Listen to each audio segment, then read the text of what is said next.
Split Tube Media and the Synesthesia Podcast present a special daily October podcast. Hell to the king.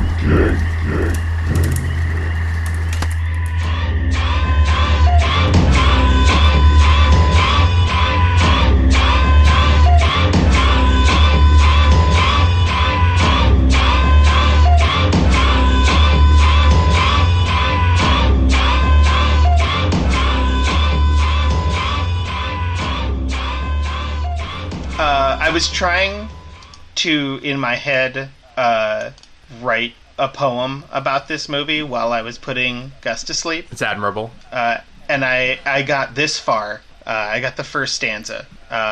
Tony This stands is Overdriving by a gas station on a maximum evening. Whose truck this is, I think I know. His keys are in his pocket, though. Who was it drove the goblin green into the gas-attended spleen? But I couldn't write any more than that in my head. I mean, I think you captured the whole film right there. Yeah, welcome back to the latest installment of Hell to the King, the podcast where we talk about Stephen King movies. I'm Jason Michelitch, and with me as always is Jim Hickox. And today we also have a special guest from across the world, Mike Daley. When you set it up like that, it sounds like he's going to have an accent, and everyone's going to be disappointed. Oh, some cool Kiwi. I bet he sounds awesome. No. Well, put one on right now. You could just fake it. My Kiwi accent is very bad. Like, considering I do a lot of like theater and performance, I can't do the Kiwi accent. I don't know what it is. All I've been able to master with the Kiwi accent is it's like that internet video where E equals I. So, like, I'm outside working on my dick. I'm gonna go out on the dick. So you just have one penis joke. It's just a penis joke. Yeah. Great. But what you say after? I'm gonna go home to America. And everything sounds like a question. That's the other thing. Everything sounds like a question, and E equals I. That's all. That's as far as I've gotten. I think you need to be a little more nasally, also. Yeah. You out on my dick. There you go. Go out to America. You want the dick in America? In a peaked fit. They're gonna kick me out of the country. Self-loathing. Yeah, and that's why you have to go back to America. In a peaked fit of self-loathing last night, I watched Almost an Angel, the Paul Hogan movie. Oh, which, wow. Jason, we should spend another 5 minutes on sometime. I know this isn't the right time or place, but it was pretty... I mean, it was awful, but it was also delightful listening to someone talk with a Australian accent, which isn't the same as a Kiwi accent I recognize. No, they get real angry when you mix those up. It's like 20 degrees off, you know? Yeah. Well, they can get as angry as they want. They're a 15-hour flight away from me. Come beat me up. Come throw a haka at my face. It sounds close enough. Now, what is the premise of the movie Almost an Angel that makes him Almost an Angel? A film written, produced, and starring by Paul Hogan is it like clearly in his greatest power just after Crocodile Dundee, where people are like, he's going to be a movie star, right? Yeah. It's like aggressively Christian, which is weird, but he stars as a great thief, like the world's greatest thief at dealing with electronics. The movie starts with him in prison making a remote control that can control basically anything out of a razor. It makes like zero sense.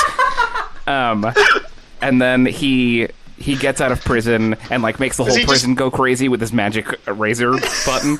And then was he just trying to shed the like Bushman persona? He's what's like the most opposite of Crocodile Dundee? MacGyver. Electronics. MacGyver. Yeah. Exactly. And so then he's like, oh, I can't go back to pulling super complicated heists anymore because everyone knows it's me because I'm the only one who can do it.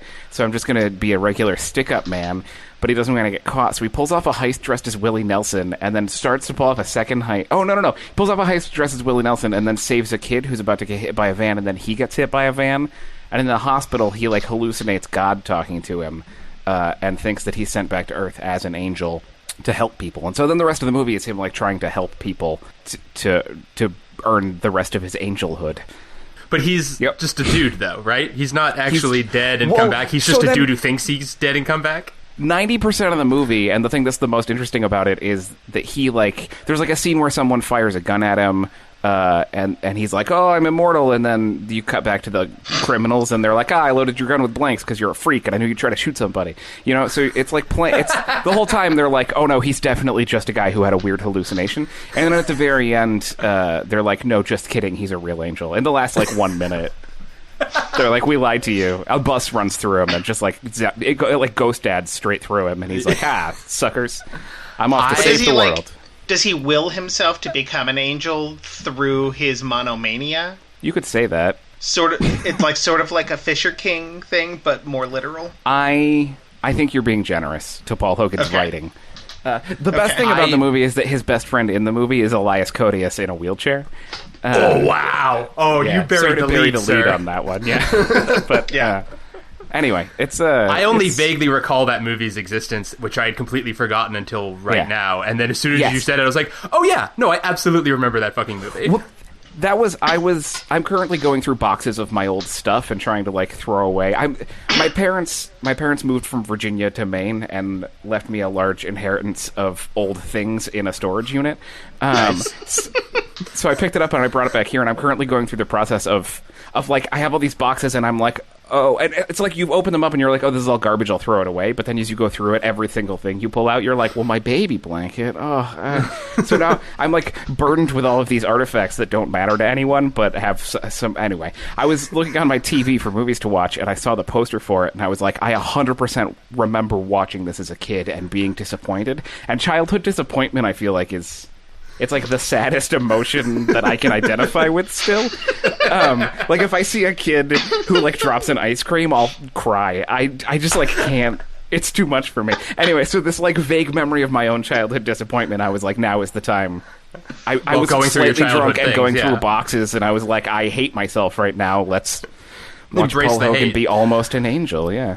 I thought you were going to say that I thought the story was going a different way. I thought it was you inherited this box of stuff, including like a VHS of Paul Hogan, Almost an Angel, and you were just like going through. Oh, I should watch this movie. I don't remember if I like this movie or not. Should I keep this VHS of Almost an Angel? Maybe I should watch it. I'm going to be sure. I wish, but no. I definitely rented it I think it's one of those things where I had seen Crocodile Dundee and I was 9 years old, and I saw the box at Handy Ron's Video where I used to rent videotapes, and I was like, Mom, I want to watch this. You know what I mean? I recognize this man. He was funny. Remember that scene with a knife? Ha ha ha. Yeah. Jason, you remember the scene with a knife? Don't make that face at me. No, it's not a knife. That's good podcasting. Don't make that face in my at me. brain. That's it's a knife, podcast. But you're correct. Yeah. This is the first time we've ever done it where we can see each other. Oh, That's true. This is our first Slash Skype. the first time I felt obligated to wear clothing. I mean, look. I actually I didn't think about it. Actually, my apartment's just cold now, and it was hot like a week ago because it's New England. Yeah. So every other podcast we've done, I've definitely been having no pants. But yeah. I got pants today. Congratulations. Well done. Well done. Guys, Maximum Overdrive. So I have a fundamental. Should I get into this later? Let's talk about the movie first. This film is clearly. I think it's well documented that this is the cocainiest movie ever made. Oh my god! Just piles of cocaine. But I think it's well documented. Just with the film is well documented. Yeah. Well, that's what I mean. I think it's an acknowledged fact, right? But on this rewatch, I was like, oh, it's also one of the most gleeful movies I've ever watched. Right? I feel like it's just every choice is just made for fun. Yeah. Oh, absolutely. Yeah. Pat Hingle wandering out of a closet with a bazooka, like out of nowhere. It's just like, it's what's the silliest thing that could happen right now? Give Commissioner Gordon a bazooka. I'm on board. Yeah.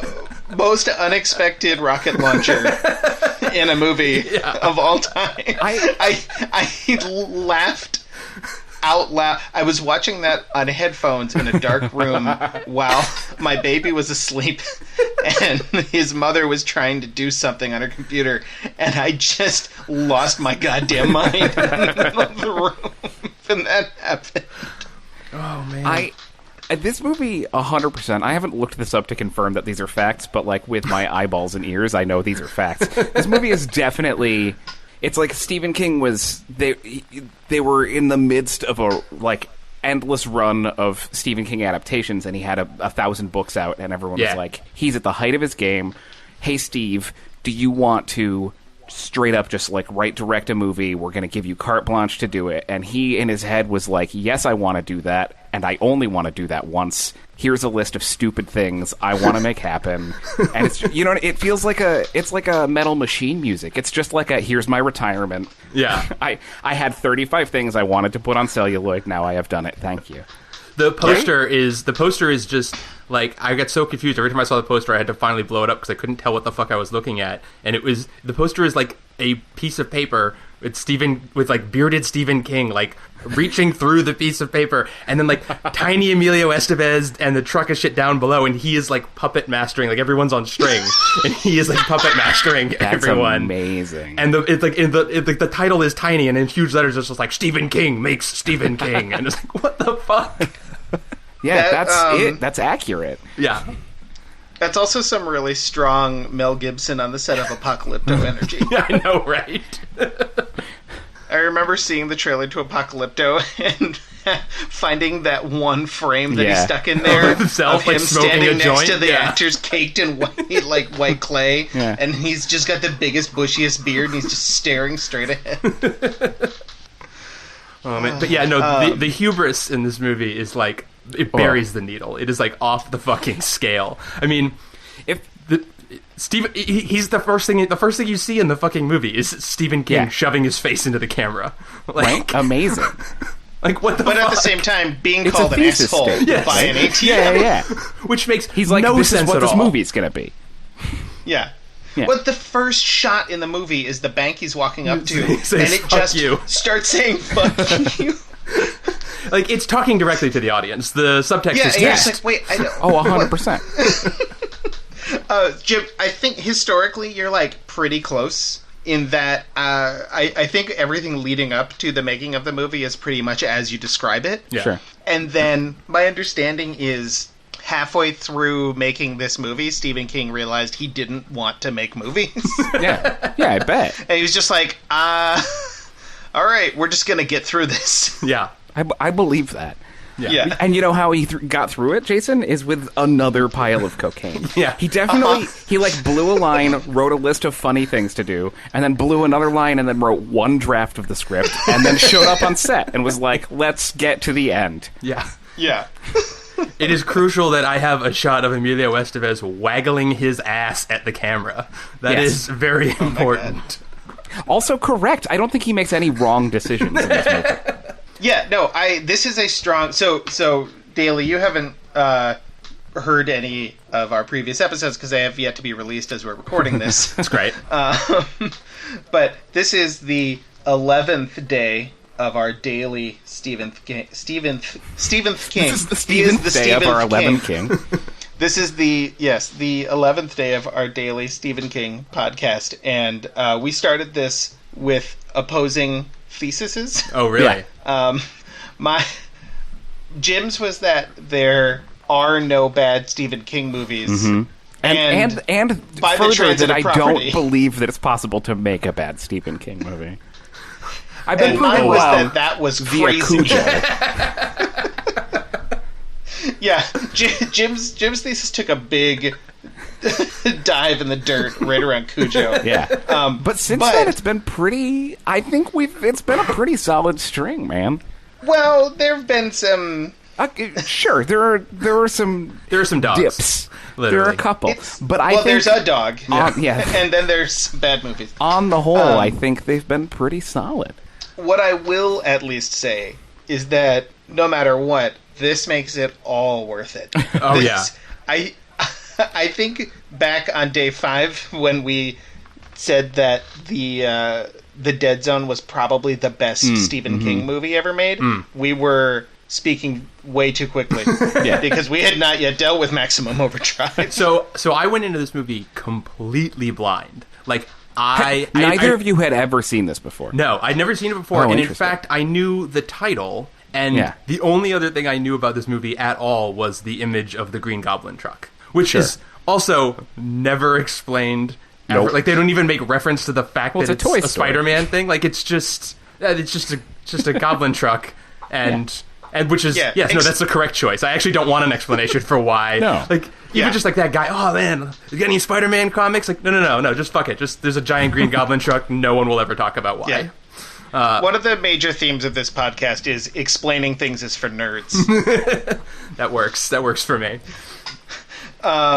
Daley, you also told me, I want you to keep going on your initial reactions to this film, but you had told me when I reached out to you, I was a little surprised. You're one of my go-to guys for weird movies, for science fiction, for horror, but you said that Stephen King is actually kind of a blind spot for you. Yeah, it really is. Because you know what? I grew up with sci-fi, but not with horror. I don't know why per se, but like I didn't grow up watching horror movies. And also, I will say, and you know, one of those things you probably shouldn't admit out loud, but I've never read a Stephen King book ever.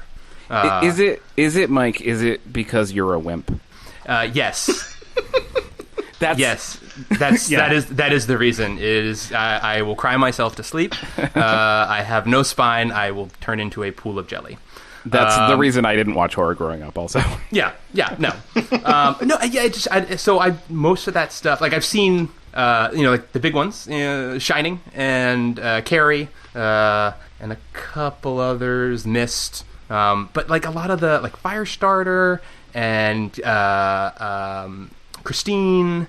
And a lot of the that 80s heyday, the 80s heyday of King movies. Sure. Like most of those I just missed, and it's one of those things I really should have like gone back around and gotten to, and just haven't really. I mean, I didn't go out of my way to watch them in the heyday, but it was sort of like they were in the water. Yeah. Like even if I didn't sit through a whole one, I saw enough chunks on TV or just absorbed through other means that it felt unavoidable. Yeah, sure. But Jim hasn't read any King either. True fact. So I think I'm the only one here with any experience. I haven't read and that even Jason much. has read some King. I feel like as much as only 4 people are ever going to listen to any of this dumb podcast, 3 of them are going to listen to one episode and be like, why are these...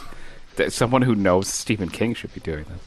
Yeah. But we should have an episode... We should have a roundup episode at the end where we bring in a King book fiend and beat them up.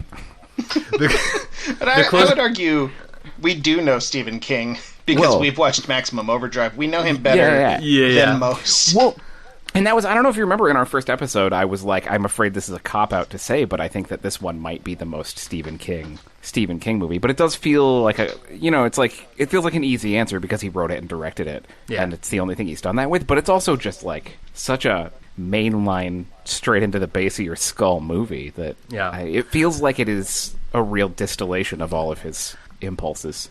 I didn't realize that he had directed it until it started playing either. I only knew Emilio Estevez was in it because he was on the Google Play image and when I hit buy or hit rent. So, but yeah, I was literally like, I almost jumped off the couch. I was like, holy shit, he fucking directed this? Why didn't you hit buy? You should have hit buy. I know. I should have. I really should have hit buy. I don't know. That was a next crucial round, flaw. Yeah. In 6 months, when you're like Jones and 4, hit buy. Oh, and that's going to happen. That's definitely going to happen. Well, what's interesting to me is that it is, I think, Jim, you're right, a kind of a crystal distillation of all of the best or wackiest or, I don't know, most fun impulses in Stephen King movies. Oh, sure. Yes. But it has very little to do with how his books feel. Like, it's very distant from what it feels like to read his prose writing, which is really interesting to me. It really says that he came to the movie being like, I want to make a movie. For sure. And to me, that's a different thing than writing a book. Oh, 100%. It's a different, different way of communicating. Fun, trash, like, gonzo. It also goes a long way to sort of explaining his legendary distaste for The Shining. Oh, Kubrick's Shining, I should say. Not the 1997 remake that he had made for television. Man, I've been wanting to watch that for fucking ages. I never saw it, but I saw some clips of it a while back with Steven Weber, and I was like, oh shit, I need to find this and watch it because it looks like magic. I think he's smart to come into it as a movie, right? And it's, I mean, you said a few times, Jason, that his books are very internal, and this movie is 0% internal. Oh, no. No one has a thought that is not in your face or irrelevant. No, you could just right? stop. No one has a thought. Yeah, no, yeah, Everyone, exactly. they have actions and they have lines of dialogue. There aren't even no one has a characters, thought. really. Like, at one point I thought, like, oh, it's just like The Mist. Like, it's a bunch of people, weird situation, and they're all trapped in a little building or whatever. It's like, it's The Mist, but without characters. It's just, it's The Mist with ciphers instead of humans, you know?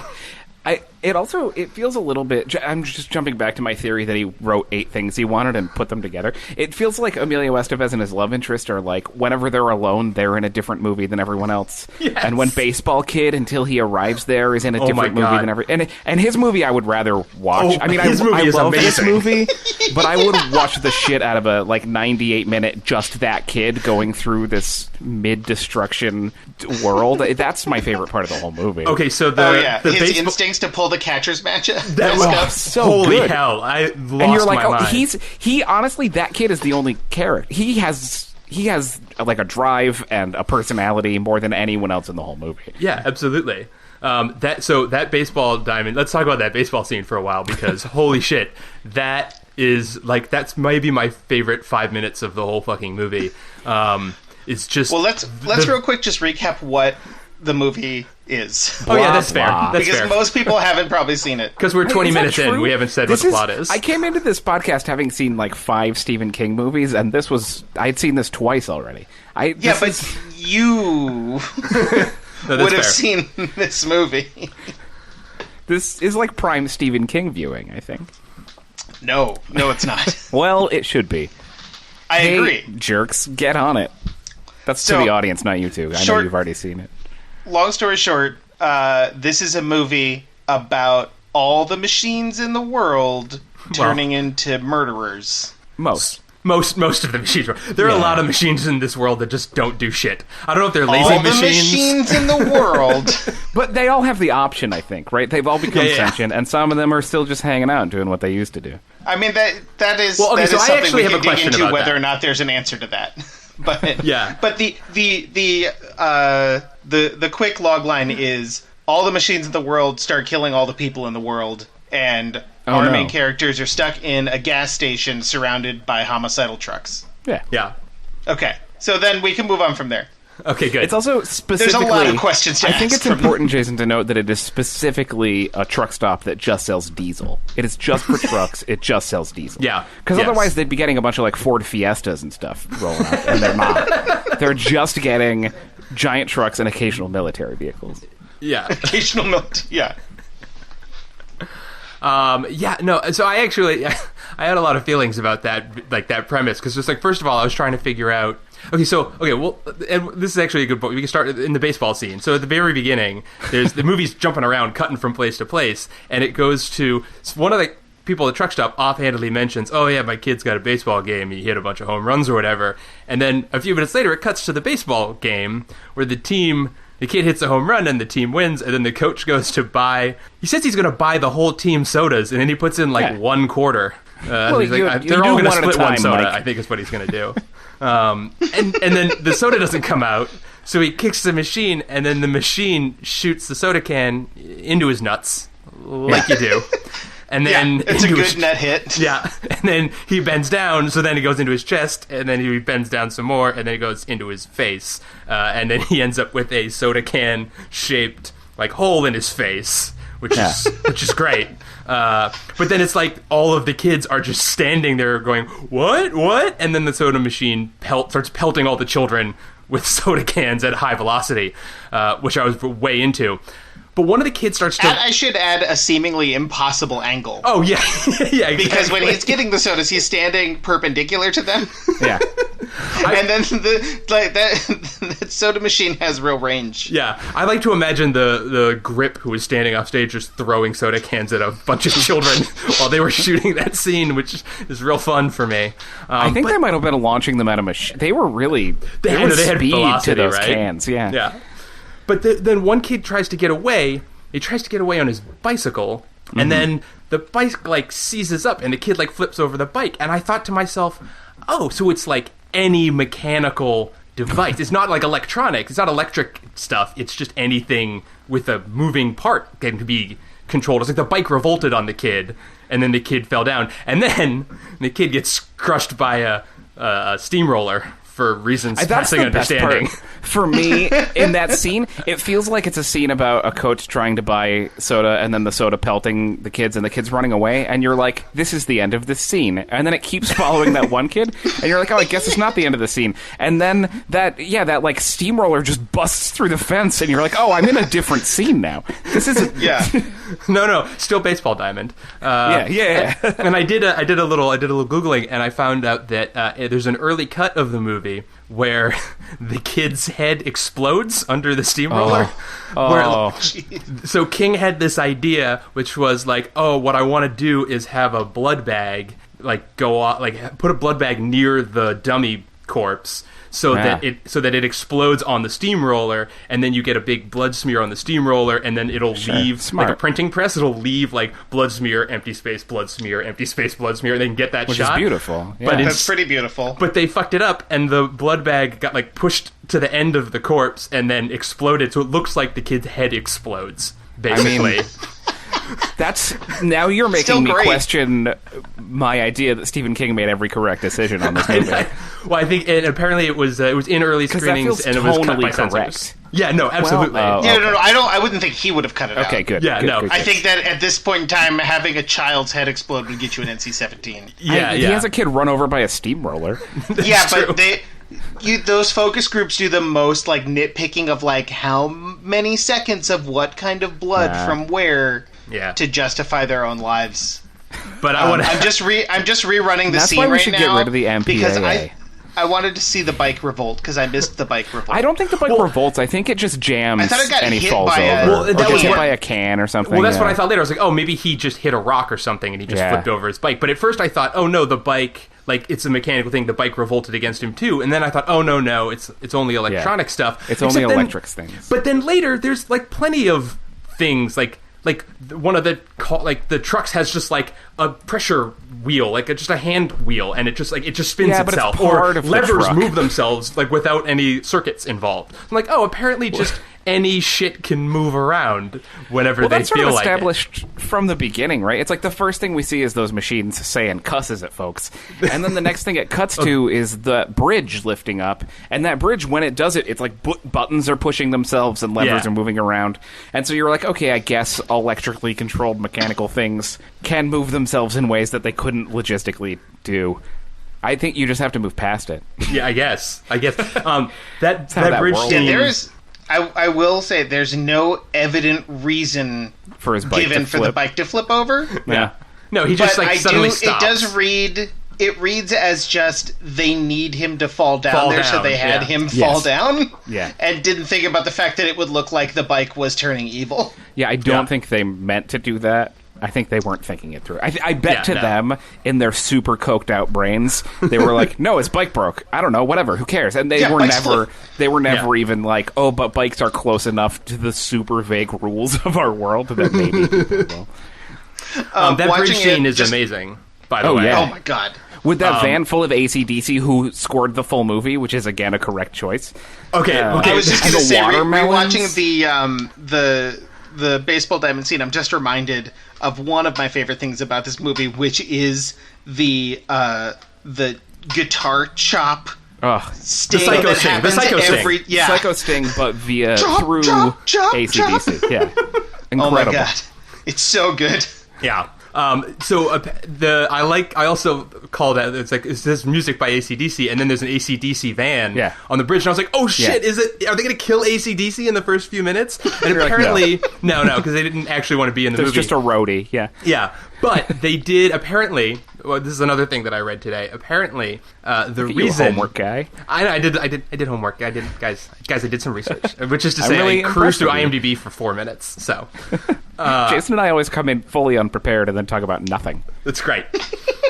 No, apparently, the reason that AC/DC does all the music is because Stephen King fucking loves AC/DC. Yeah, of course. And he met them and was like, "Yo, I'm making this movie. You've got to do all the music for the movie. You got to be in my movie. You got to do all the music." They were like, "Yeah, I don't know." And then he sang one of their songs like start to finish. Like he sang the whole fucking song to them, and they were like, Just standing "Yeah, in front right." of them into their faces. Yeah, I love that. that. Just screaming That AC/DC. solidifies. He's just like, Thunderstruck! And they're like, oh my, please stop. Please, okay, we'll score your movie.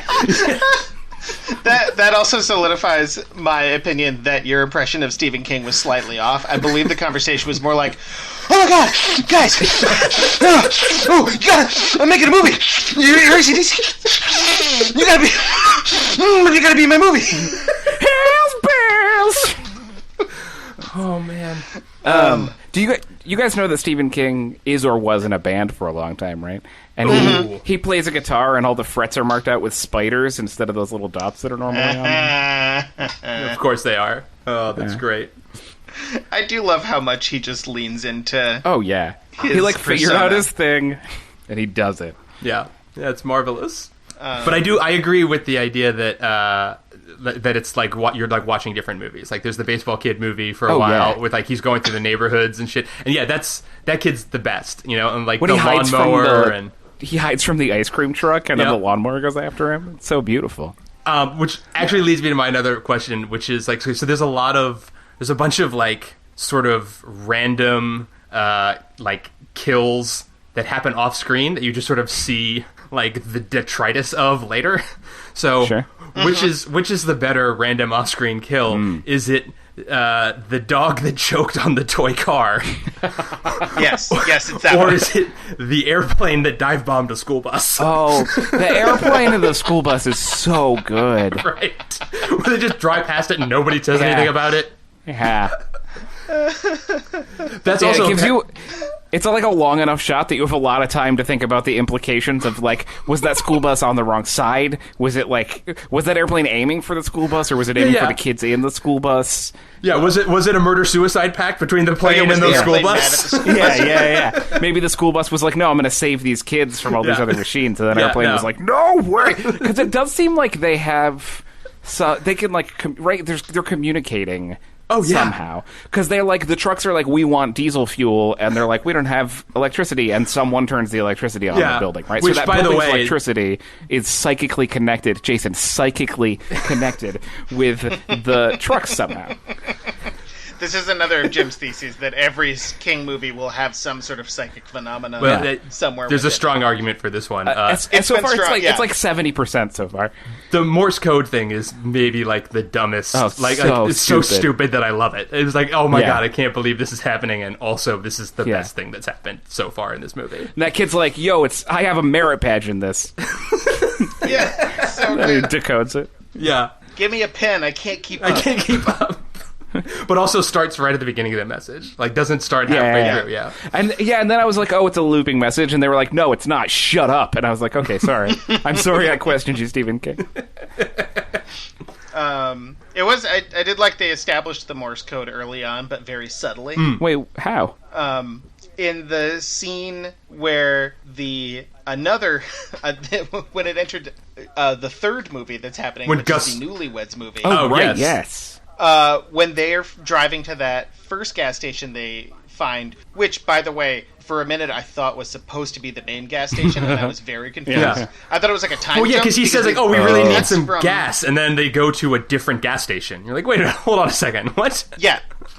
Wait, because it had just cut from, like, mysterious happenings at the first gas station, like the Green Goblin truck had just lurched at its first person, and then we cut away to different people coming into the gas station. I thought it was going to be like, turns out this is 20 minutes later after the carnage, but no, it was just a different. Can I just note, different people meaning some dude and Yardley Smith, the voice of Lisa Simpson. Lisa Simpson, Yardley Smith doing god level work. Yeah. Oh my god, unreal. In like the worst character in this movie is so good. They're like, all right, so you're just gonna be like a shrill new wife who is terrible, and she's like, I'm gonna do that as hard as anyone possibly can. And you're like, okay, all right. She's riffing so hard and she's riffing so well, and it made me love her even more than I already did, which I did not think was possible. Yeah, plus I never thought I'd see a movie where Lisa Simpson got finger banged under a diner table. But that's that. Oh, well, I have some websites I can show you. That's a thing that happened in this movie that I was not prepared for, emotionally, physically, or any other way. I appreciate how horny the newlywed couple are.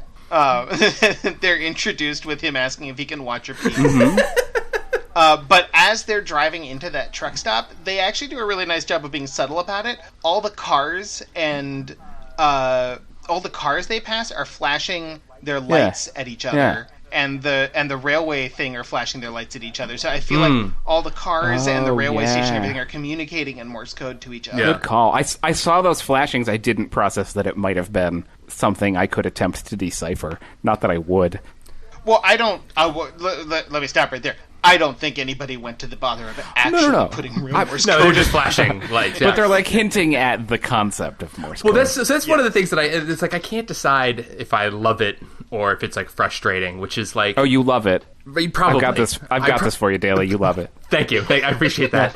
But it's, the idea that it's like... I mean, it is the most evidence of ever that this is just a movie, built, created, and sold on cocaine.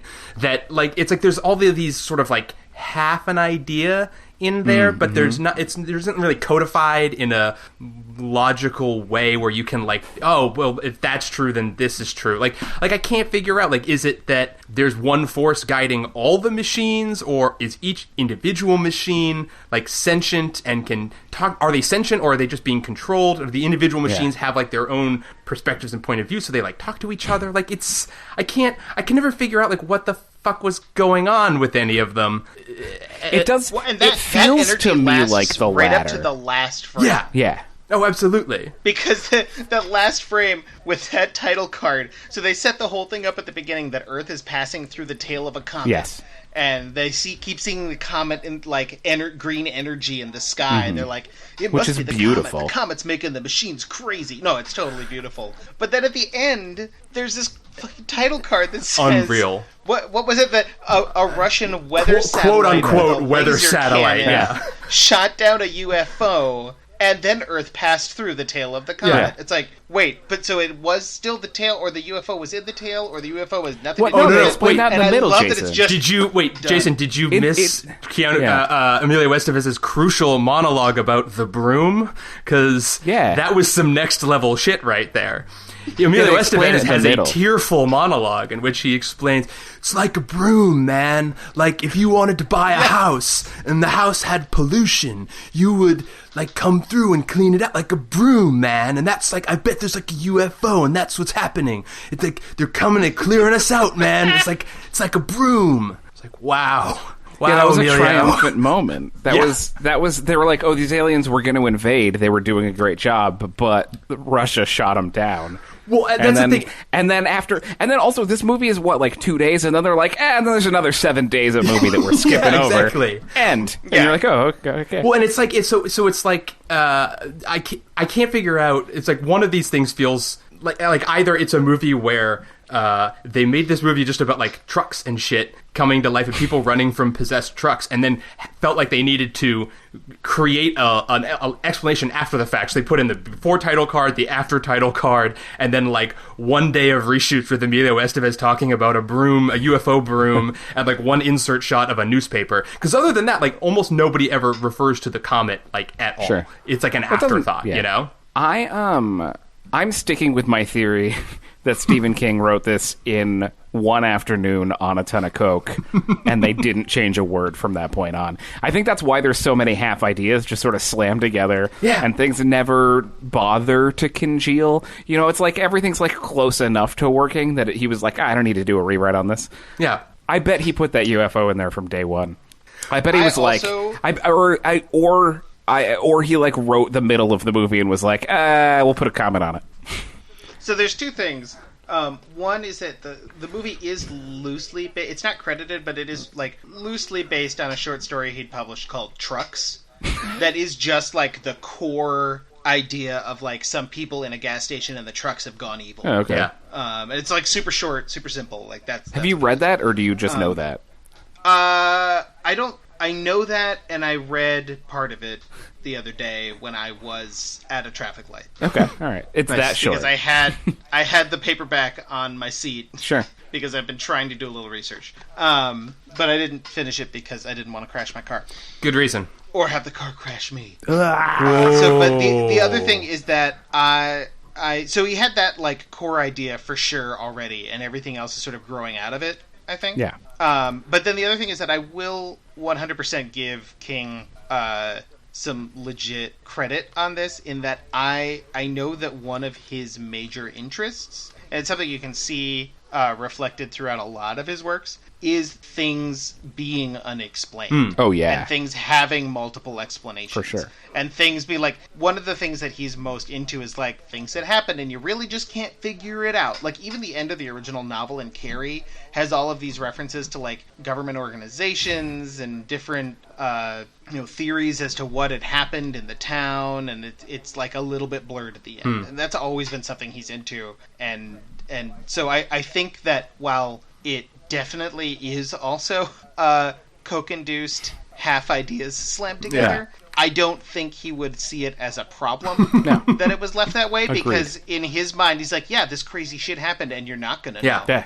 Well, so there's... because none of those people know. Why would you know? Yeah, exactly. Right? And I think there's like almost like if you wanted to make like the better version of this movie, it would just be Hold the people and they don't know what's going on. Not possible. Well, okay, no, fair. What do you mean better? The quote-unquote like good version of this movie. Hey, hold it on. wouldn't have the explanation cards at the beginning or the end, Yes, you know? exactly. It would just be like, oh, some weird shit Exactly. happened and then it didn't, and then it stopped happening. Wait, so you're and saying we the didn't know. better version of this is exactly the same, but minus the beginning and end the explanations? Well, no, it wouldn't. That No, I might like this actually version be- better because it's so silly that I can't not like the sarcasm in the final title card where it's like a Russian quote unquote weather satellite, which just I think it literally says which so happened to be carrying a laser cannon and a nuclear missile. And nuclear war. Well, this is a Cold War movie, right? Yeah, I mean, it's absolutely. not like based Yeah. around it, but it's during it. Yeah, it's in the height. Yeah, absolutely. Yeah.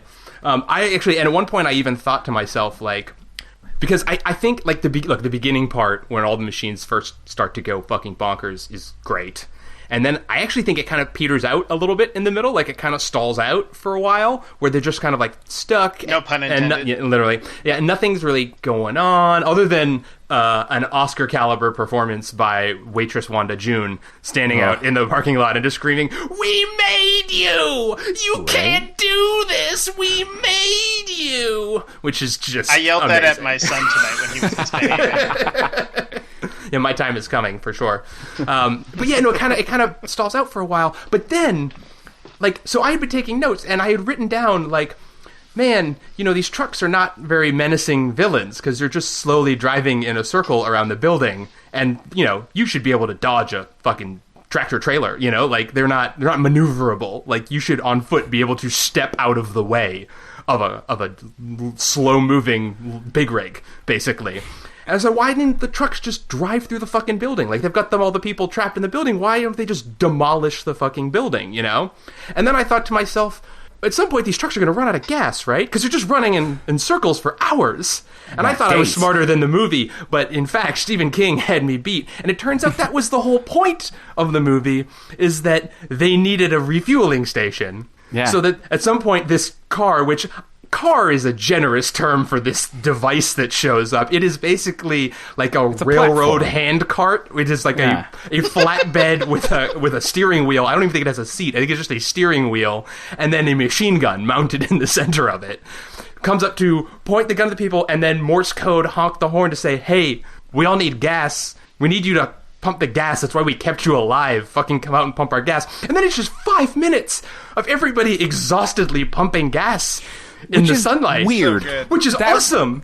That was the one thing that kind of lost me, is that I was like, their job every day is to go out there and hang out and pump gas. And we've watched dudes do it. They do exactly what you do. They put it in the side of the truck, they pull the handle in, and then they lean on something until it's full, which is minutes. And then suddenly when they're doing it for these trucks, they're all like bruised up and exhausted and like panting, and you're like, what? Not everything you're doing involves 8 seconds of putting a thing into a hole, and then you just lean on something for 3 minutes. Why are you... But I thought the idea was that like trucks were coming from... Oh yeah, because there's that line of but it trucks. still Yeah. takes So they're like 10 minutes to fuel up a truck. But they're doing it over and over and over, so they have to for like a full work day. for 10 hours at a time, and they're already exhausted because they've been... But it reminded me. It reminded under me. siege. They're just reminded me sweaty of and they the- have blisters on their hands, and that Yeah, no, That is it's true, definitely very... It reminded me of maybe it's a manual pump. Oh, And that's why it's not. they You couldn't watch take it over the happen. pump. Yeah, that's true. That is true. That you see the guy, because the first guy who gets the diesel in his face, he has it on like the automatic setting, like he has to unclip. Yeah, and it. he's just like sitting on the concrete block next to it. Yeah. No, I know. No, but it reminded me of the original like pitch, like treatment for Ghostbusters, which was, as opposed to like a going into business story, it was that they were like, it was like in the future where there were just like ghosts everywhere, and they were like ghost janitors, basically. That they were just these like, that's funny. like schlubs who just like, there's a ghost on level 5, and they just get like called up, and they got to like do this fucking thing, and nobody likes them. Which is like, they kind of get there in the middle of that movie. But I was like, no, I want to see like that version of this movie where it's just like a world where the fucking trucks and the devices have like taken over, and there's just like 10 fucking people who are like trapped at this gas station, and they're forced at imaginary gunpoint to like refuel all the trucks because the trucks still need a human being to pump the gas. Just day in the life. Yeah, exactly. That's amazing. I would watch the like 120 years later version of that, where it's like we're 2 generations down, and there's like tiny pockets of society at the like the oil refinery and at the different diesel stations, and they just like, it's how it's always been. They just fuel up the trucks and live in their tiny gas station. There would have to be some other plot. Yeah. That's just a setting, but I would watch that movie. Yeah, I'm into that. I'm way into that movie. Can we pour one out for poor Leon Rippey, who dies trying to retrieve the fakest diamond ring in the history of fake diamond rings? Oh, I was trying to think there. I knew there was at least one more scene that I definitely wanted to highlight before we close this out. And it was that scene where they're all running down the road, and he stops to get the diamond ring, and then they all turn around, and a Mack truck has snuck up on them. Yeah. The Green Goblin truck. The Goblin truck has snuck up on them. It is moved somehow so quietly. It's the Prius of big rigs, yes. I just really thought that was charming. It is really lovely. And then there's the clumsiest final firing of the rocket launcher by Emilio Estevez. Oh my God, yeah. And then the movie just kind of stops happening. Yeah. Yeah. Yeah. Well, they get on a boat to an island where there aren't cars allowed. Right, yeah. Where, like, presumably, I assume there's still, like, a snack shop where, like, a soda machine is spraying them in the face, and they're like, cut it out, soda machine, for another 7 days, but it's, like, nobody's dying. Yeah, I feel like some of those motorboats at the marina should have gone after them, right? Like, oh, yeah. Were they sailing their boat? Yeah, he was on a sailboat with no motor. No motor. No motor. Emilio Estevez, man, I don't know, like, the bit of him, the like tender love scene, with the hitchhiker, where, like, I don't know which is my favorite part, the part where he's out of focus. The road twitch? Yeah, you mean road twitch is what you mean. Thank you.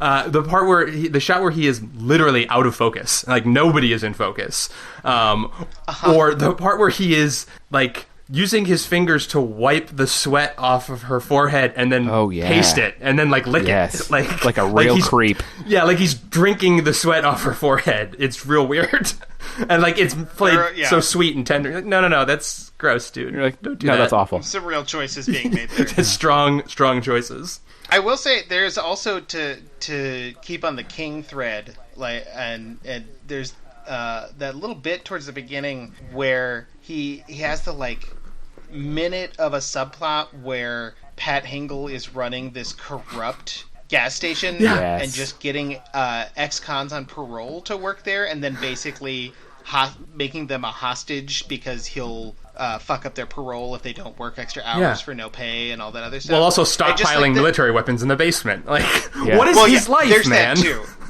But that, but just that little bit at the beginning was it was really nicely and economically established and done, and that kind of thing is a glimpse of, oddly enough, the kind of thing that King does in his novels that usually just gets left by the wayside when they get turned into movies because people don't know how to like put them in there cleanly without a lot of exposition or just ignoring it or whatever. And I liked that bit. I was like, oh, that actually was really nice. It's very strong. And you think it's going to sort of come back harder than it does when it happens, but it pays off. It's and it's a nice bit. Yeah, but like even if it didn't pay off, it just made it all feel a little bit more lived in before, all the nonsense happens, which is is one of the strengths of King's writing. Sure. Yeah. As I've said before, he's not a genius, but he's not a hack. He's a real writer. Yeah. Sure. And that's one of the things that his books do really well. I would have liked to see more, like I said, sort of about an hour and a half into the movie where they suddenly like, oh yeah, no, the trucks kept them alive so they could pump gas. It's like, oh yeah, retroactively that all makes more sense. But I really liked the bit with the electric carving knife that goes after the waitress at the beginning. So nice. And how it's Emilio it's such a great bit. First impulse is to smash it with a hammer. Nothing has gotten weird yet. She gets cut with a knife, and he's like, "Oh, I'll destroy that shit." Fucking kill it. But like, I wanted there to be. I'll kill that knife for you. I wanted there to be more of that because, like, oh yeah, you're in a fucking truck stop. Like, there should be so much weird shit going on, and like, so many things that could be revolting in like fun ways. Should just be spraying stuff at them, right? They should be taunted constantly. Yeah. Yeah, I wanted more of that stuff. Felt like there were a lot of missed opportunities there. Although Gus Fring being killed by Arcade Game at the beginning is pretty special. I did not realize that. Was that Giancarlo Esposito? Yes, it is. Oh, it definitely I had no is. idea. It is a very young Gus Fring being killed by a random arcade game, which apparently the symbols, and it made me think of this, is what made me think of Ghostbusters, is there's like a bunch of like random symbols, like stars and triangles and circles and stuff flashing on the screen. I loved watching that. Yeah. Those were purposely chosen because those are like the symbols that are used when like testing people for ESP ability. So it's the scene from Ghostbusters at the beginning when he's holding the cards up and making people guess what's on the other side of the cards. And then shocking them. Yeah, and then he shocks notch on your belt there, Jim. Yeah, right? What? Oh, yeah. Yeah, I'll take it.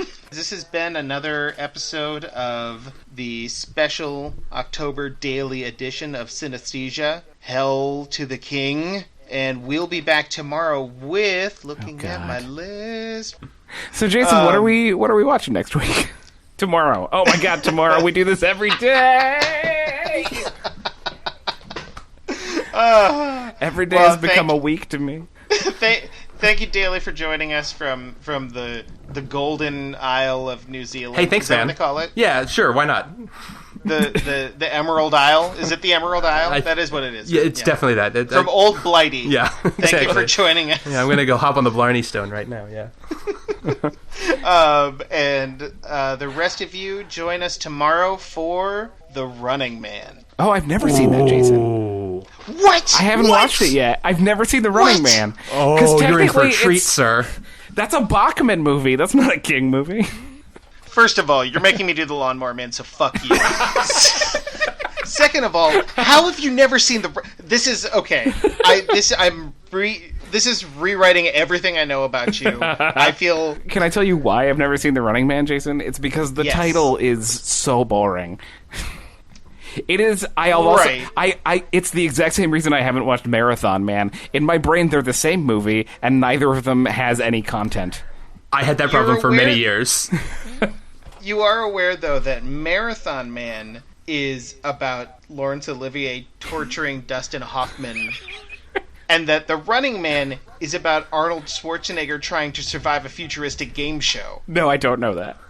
Okay. Both of those movies are things you should watch. Those do both sound like things I would be into. Why do they have such terrible titles, then? It's like Guy Takes a Walk, the movie. Who cares? I'm not going to watch that. It's like, I know a lot of guys who go for a run. They're like, hey, I did 3 miles today. And I'm like, great, don't tell me about it because I don't care. Like, what, did you see a dog and keep moving? Who gives a shit? You went past some fences? Oh, I mapped out a new route of my neighborhood. Great, good work. I hope you lost a pound. I don't care. I'm going to go eat a Marathon pastry. Man, this movie is 12 hours long. Yeah, it's not Showa. It's just you watch a guy watch Showa.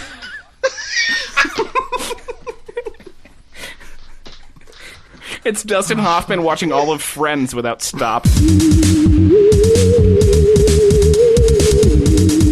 Hell to the King is a special presentation of the Synesthesia podcast, produced by Iguana Donald Studios, and distributed by Split Tooth Media. Music by Loyalty Freak. Hell to the King is recorded live, in your ex-boyfriend's house, while he cooks dinner. And asks us genuine questions about our day. And cares about the answers.